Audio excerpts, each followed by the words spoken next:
All right, guys, welcome back to another video. It's your man Jay. And so what I want to do is I want to talk about the Surface Duo in a sense of the likes and dislikes that I could find on this device from what I'm going to use this for and talk about it in this video. So this is a week review of the Surface Duo. And I've got a list of things, they're just sitting off camera here, but I want to make sure I get them right for you. And again, this is just my opinion and my approach to this device. And this is how I feel about the device after 7 days. So I don't know how I'm going to feel in a month. I don't know how I'm going to feel in 3 weeks, but I will follow up. Now, I've been using this every day with my primary SIM card for a week. And here's what I've come up with. The honeymoon phase is definitely over. Reality has set in, and we're going to talk about it in this video. So I didn't plan on it, but it looks like I have 7 likes and 7 dislikes, and they kind of balance each other out though. So let's start with 2 things. These 2 things are on the like and dislike list. So the speaker on here is somewhat loud. It's somewhat loud. It's not loud enough because it doesn't have stereo speakers. There's a single speaker on this side right here. And then you have the earpiece. So I'm wondering why they just didn't do kind of a stereo thing by making 2 long slits up here. And they probably could have pushed the screen up, but that's a whole other topic. But they could have done, the slit up here is really thin. And some people feel like the speaker is just garbage. I don't think it's garbage. It's just not good enough for, on this device, to just have 1 speaker. You see what I'm saying? So they could have made 2 slits like this, 1 on each side. Because ultimately when you're watching a video or something like that, or you listen to music, you want to have everything positioned on this side up or just out where it's facing, which is weird to me. You know what I'm saying? Like, why did they do that? You know what I mean? So they didn't even attempt to make this an earpiece, a speaker, the earpiece a speaker. That's just weird to me. I don't understand it. I would rather have had 2 slits like this and then 2 speakers. Because the microphone is in a little slit down here, a little small one down here on the bottom. It's strange. I don't know. But that's a pro and a con. The speaker isn't trash to me, but it's just one of them. You got to do better on that.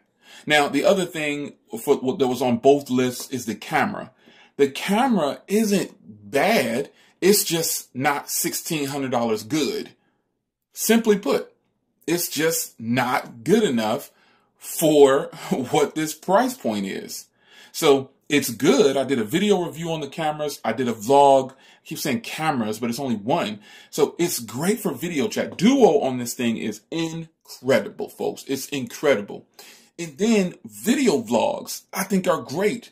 Standing out in the element, not indoors. Now, I also want to talk about that.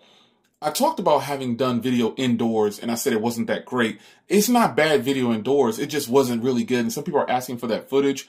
But reality is, it's decent video. It's not to my standards compared to other devices. That's all.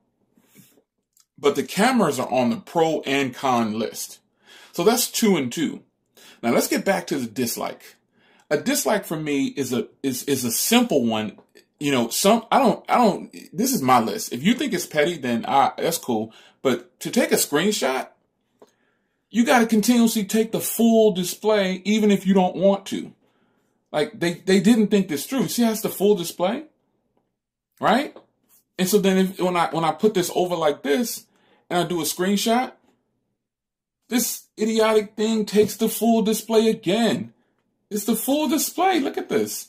That's just stupid to me. There's no other way to say it. It just doesn't make any sense why they would do that. So, hey, that needs to, and if I want to, and let me be clear here, if you have a resolution to this, I'm always big on saying, hey, I don't want to just say something's and then I don't have a fix for it. I've tried, and there is nothing in the settings that I saw that I could change to make it only take a screenshot of 1 screen.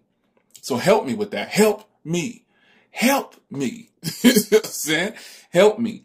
If you got a resolution for me, tell me in the comments on how to grab just a single screen. I greatly appreciate it. Now, another dislike is the navigation/gestures.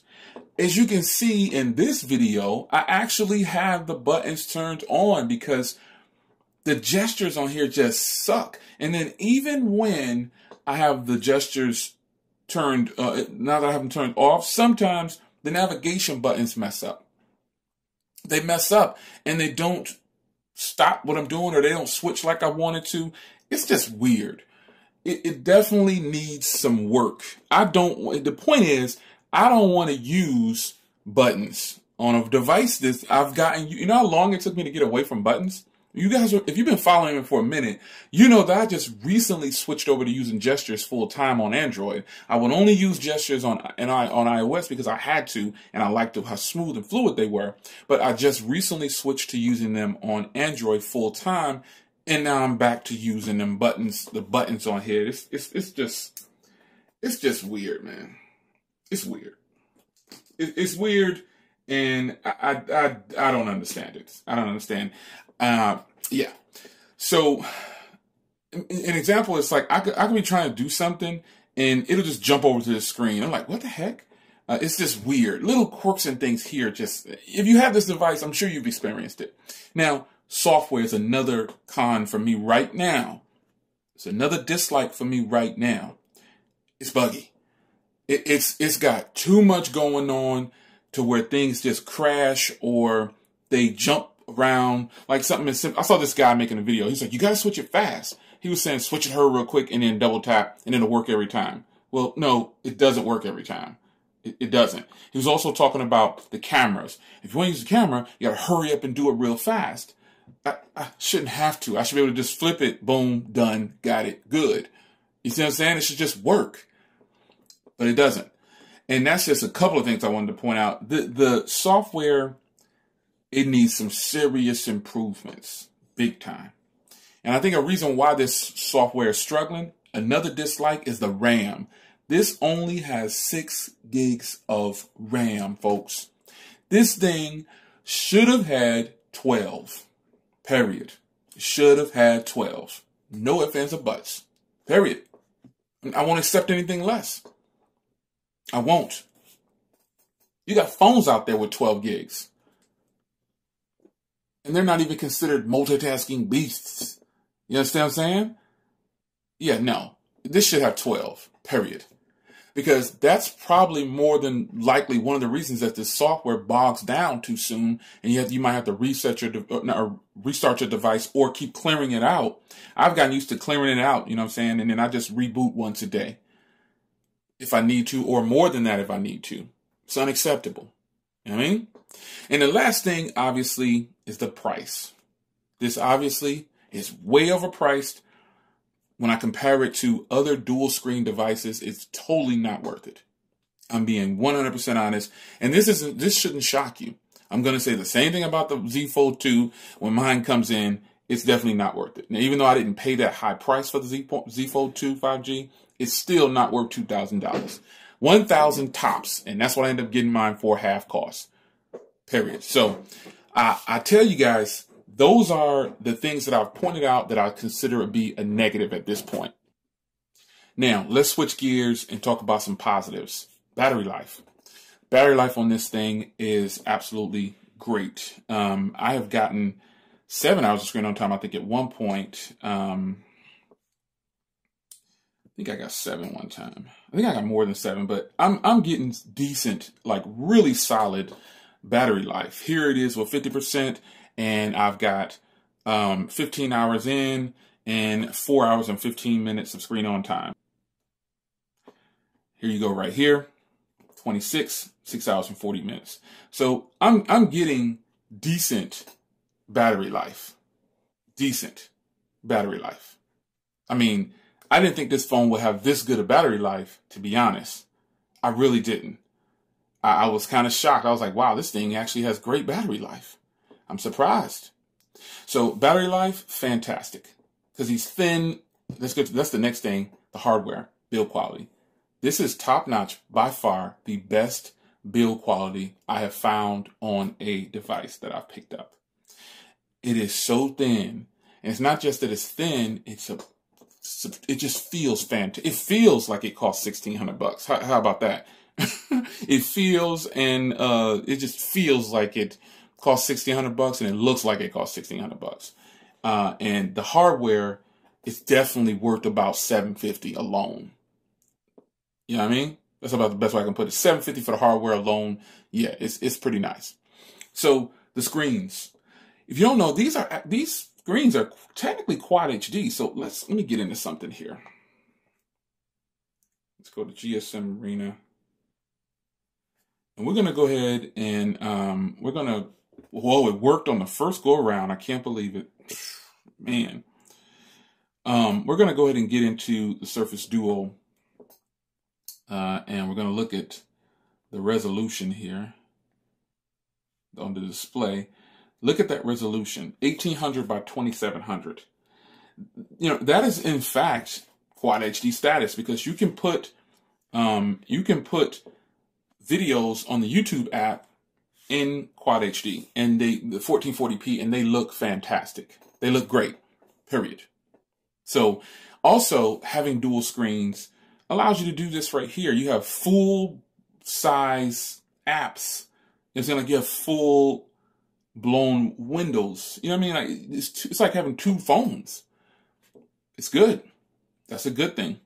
I'm feeling it. So multitasking on here is really good compared to other devices. You've got two full phones next to each other, if you will. You know what I'm saying? So consider that when you're thinking about this phone. Multitasking is whatever you do it. Now, here's how I use it. I'll be watching a video on this side and then running an email on this side. Or I'm texting over here and reading an article over here. You got it.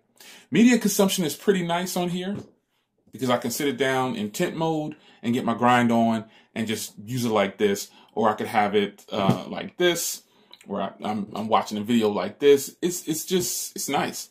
I can set it up like this if I want to. It's a good look. I mean, there's absolutely nothing wrong with watching media consumption on here. And so there it is, man. I mean, this is a skin from SophiGuard.com. Be sure to hit yours. The link's in the description. You can get any kind of skin you want from them. They have it over there. This is just a combination that I chose to debut over here. So with that being said, that is my week-long review for this device. It just so happened that my list is half and half. 14 things, 2 and 2 on the same, but there's 7 and 7, and it's strange that after a week, this is how I feel, because at the beginning, I really thought that, and honestly, folks, it is hard to put this device down. Let me just go on record and tell you guys, this is an exclusive device, and if you have one, man, I know you love it. I actually really like this device. Even if it doesn't sound like it, I have to be completely honest with you. This device is fire. It is a phone like third on my list. Phone is like way down at the bottom of the list for me. But when I do use it, I'm used to using a Bluetooth now. So take note of that. But anyway, I wanted to go ahead and give you a follow-up on this device and let you guys know that, man, if you have one of these, I hope you're enjoying it. I'm enjoying mine. And, you know, maybe I'll feel different in a month. Maybe I'll feel different in 2 months. Who knows? But we will find out. So I'll see you in another 2 weeks, because I'll probably follow up with a 3-week review of this device, and we'll see how that goes down.